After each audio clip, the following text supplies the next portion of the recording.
All right, sitting here with Nate Heckenberger from the Daily Local. We're gonna do a little wrap, talk about the weekend, what we saw, what we witnessed, and what we can maybe expect moving forward here as the postseason grinds on.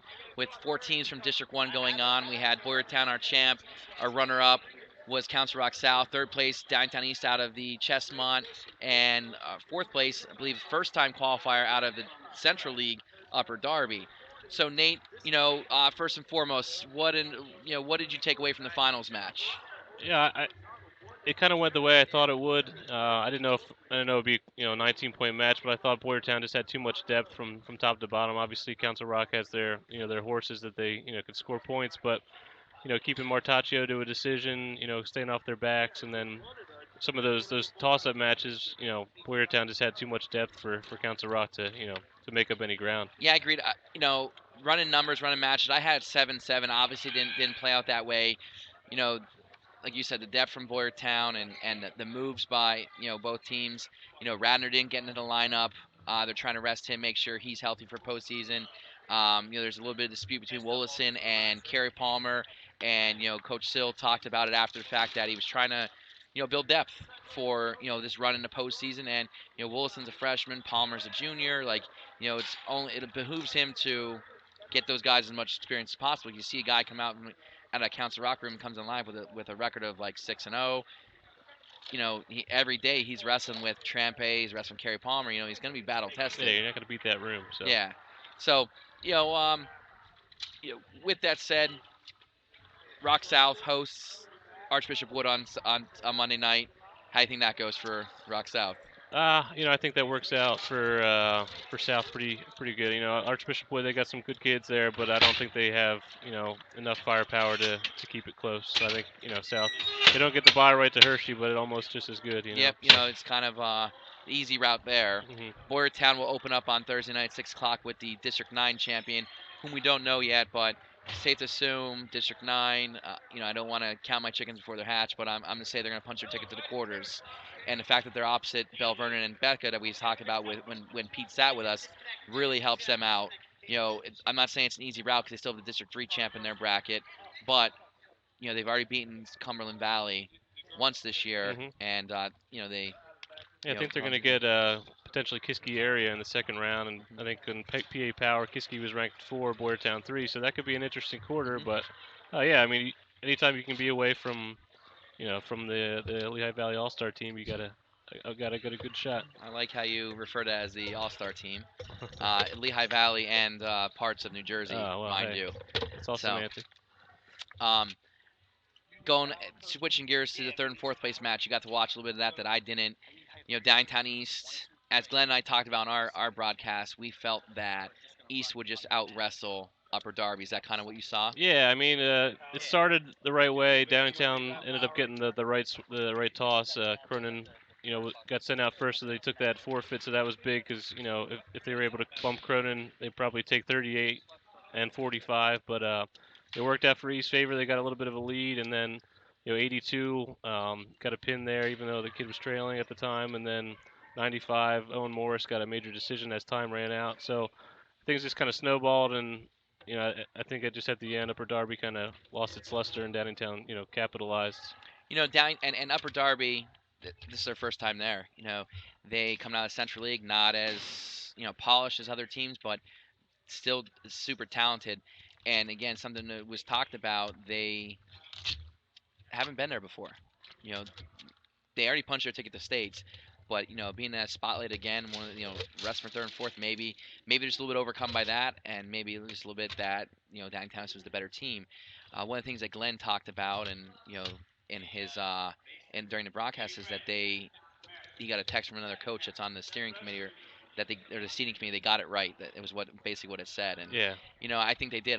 Although I didn't have Upper Darby there at the end, I felt Upper Darby was going to lose to Penridge, coming back through. Or I actually had Ruston beating Upper Darby yesterday, and it didn't come to. I just felt. I said I liked what Brad Harkins and his staff does with hmm that team. So, Yeah, I um, agree. I think that the best 4 teams are going to states, and I think that's a good thing for District One. I thought Upper Darby, they came up short in that third place match, but I thought they impressed a lot of people beating Penn Ridge.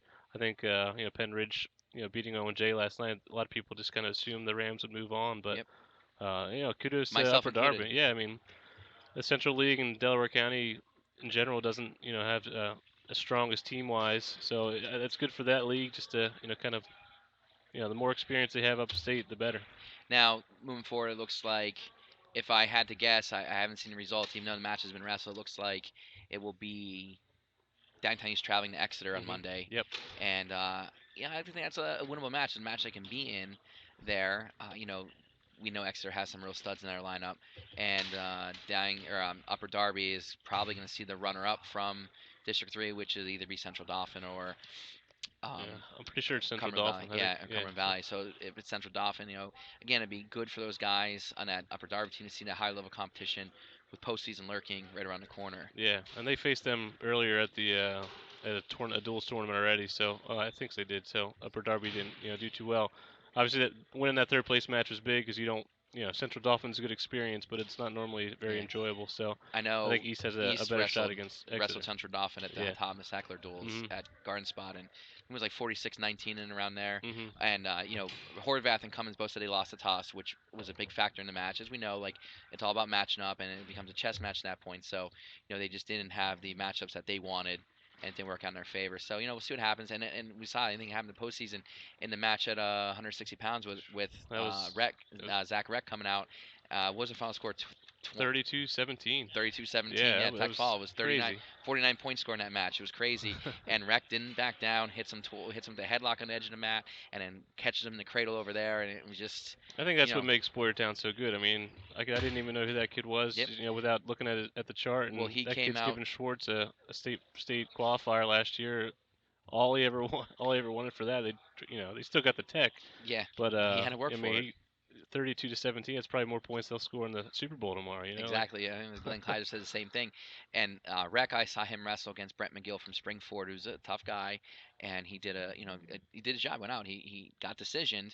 He didn't win the match, but he went out. And he did his job, and you saw that the respect from the Boyertown crowd as he came off. They gave him a standing Yeah, ovation, and you never saw kids so excited to get Tech Fall before. yeah. I think You that know, was big for just the team too, because yeah, where it started, Council Rock kind of they took the yeah, lead early, and you give up 5 there, but still that I think Boyertown was feeling pretty good at that point, just to yeah. see the effort that they got, knowing that they had the horses coming up next. Yeah, So he could have went out and just rolled over for him. He could have yeah, run out and just been, not tried anything. And he went for broke and hits that headlock. Like I said, and not afraid to lock up the cradle. yep, And he's just a sophomore. And we talk about, and you said to Pete, like, how do you keep the program going? It's kids like that come up and just keep grinding every day in the practice room, and they make their way into the lineup here and there. And it's like one chink in the armor of Boyertown's 160 pounds. It has been for most of the season. And sometimes when Vogels goes to 60 and Barry goes in and up and everything, they try and cover it as best they can. But when they wrestle straight up, it looks like it's been wreck as of late. And I think that's great experience for him, and it's only builds more confidence for him going into some crunch time when they might need him. absolutely. And even jumping ahead even to next year, obviously Boyertown loses so much, but I wouldn't be surprised if they're right in the mix next year, just because of the program that they have, the backups that they have, are practicing with these guys every day. I'm sure their middle school has some kids again, Yeah. but you know I don't expect the surge to stop just because Wood and all those guys are leaving. No, I mean they'll take a few steps Sure, back. absolutely, I but mean, have to after you lose yeah, that many combined wins, but but the they'll be right program, there. Yeah, yeah, their they're more than program. just good kids. They got a program and they'll Yeah, always be competitive. So they have a ton of kids in their youth program. As I said, I've had the privilege of seeing both their middle schools wrestle, coaching the middle school ranks, and you know each school individually is pretty good. But if you're to be able to put them together and you'd like meld like an all-star team of all the kids from their district, and it's nice that they can split apart and all those kids can get matches, individual matches, and yep, be in a lineup, and then they come together back at the senior high level, and such a huge district. So, they have just bodies and in the program, and that are just waiting, and yeah. they see the success, and it only makes Yeah, I mean, those success breed kids, success. yeah, there's little kids, watching every year to see Boyertown in the district finals, winning district championships. I mean, that's, certain communities are football, schools, certain, others are basketball, but Boyertown, you know, the best athletes wrestle there, Yeah, and that's a big deal. and it was evident here when after the match was over and they were taking pictures, and there's all these little kids and the parents are bringing them up and Mhm. wanting them to take pictures with Jordan Wood, Greg Harvey, Lucas Miller, Hunter Vogels, and with the trophy. And again, it takes a village, Yep. and there's people. I wonder how many people are here that had no kids on the team that are just fans and had kids in the youth program coming out to support it. I mean, the whole stands here in front of this mat were filled, and it was Yep. almost filled on this side too. Council Rock's a similar way. Council Rock and Boyertown, those two wrestling communities are. There's a reason those two schools are always in the mix Yeah, of district duels no because the surprise. community that they have. And we were talking about the staffs as well, and you see, and there was a Rappo sighting on the Rock South bench, no Yep. surprise, and Knobloch's a former wrestler, and you have the stalwarts, Trav McCormick, Brad Sillen Perry, on the other side you We have had, an alumni match one of these days with yeah, all alumni that comes back to exactly, Boyertown and on same at South. It's exactly on the other side you had familiar Zach Hefner faces. from Boyertown, Adam Cobb, Jeremy Minnick, just those guys are just graduating the last few years, and then you go to, long time assistant John Cooley, Tony Haley's been there, I don't know, about between 6 and 8 years now, and he came over from Methacton. Pete Ventresca's been in the seat since he took over Bruce Hallman back in several years ago, and the program has just taken a step next level. And it's Mhm. it's fun to see, fun to be part of. Uh, I can't say enough good things about both teams, both coaching staffs. Very gracious, have hosted us several times this year, and just they're not they're not just great teams. They're good people. They're full of good kids, um, interviewing them, and it's nice to see. I'm sure you've interacted with them as well Yeah, throughout the absolutely. years. They're good dudes. So, just one other thing I just wanted to point out: downtown East, Wade Cummings got his 100th pin today. Never been done before in the Chesmont. I mean, people like to complain about how easy it is to win 100 matches these days, but not too many 100 pinners out Yeah, there. So it's a big deal, that's a lot of banter on the forum, as Yeah. you know, Yep. So. that they talk about the 100 wins isn't what it used to be, and it's funny you said that too, and Wade said the same thing to Glenn and I in two separate conversations at the Wetzel this year, where Glenn had asked him, and I'd asked him after he won the match at one in the finals, and Glenn talked to him too, like, what are your goals? You've accomplished so much already. And he said, one of my goals is 100 pins, and Glenn said it tonight. How many kids go out there and say, I want 100 pins in my Yeah. career? Like, most kids are saying, I'd like to win 100 matches. Absolutely. Wade's saying, I want 100 pins. That's So yeah. I mean, it that's a tells pretty you good the mindset resume. of his kid. Yep. Yeah, so. But I think they're all but cleaned up around us here, mate. And I'm not sure we may have overstayed our Yeah. I welcome. don't think they want to see But yeah, everyone. So exactly. They're set up for a big youth tournament tomorrow. So Nate, I can't thank you enough. It was nice it talking was to you these always a last few pleasure. Yep. days. Hope maybe we can do this again some point in time, maybe this Absolutely. season. If not, I'm sure we'll be in touch in the off season Yeah. for It's next year. getting down to the So fun part. So yep. looking forward to the next month. All right, so Nate Heckenberger here from the Daily Local, Joe Youngblood here, Mike Leister behind the scenes, making sure all this happens, runs smoothly. Can't say enough. Thank him for all he does with the website and allowing me to come here and talk, and guys like Nate and Glenn Kaiser and Mark Housefield and Chuck Netzley to come sit down and spend some time and talk with us and make promote the sport and make it better. So this is Joe Youngblood signing off at District Duels. Thank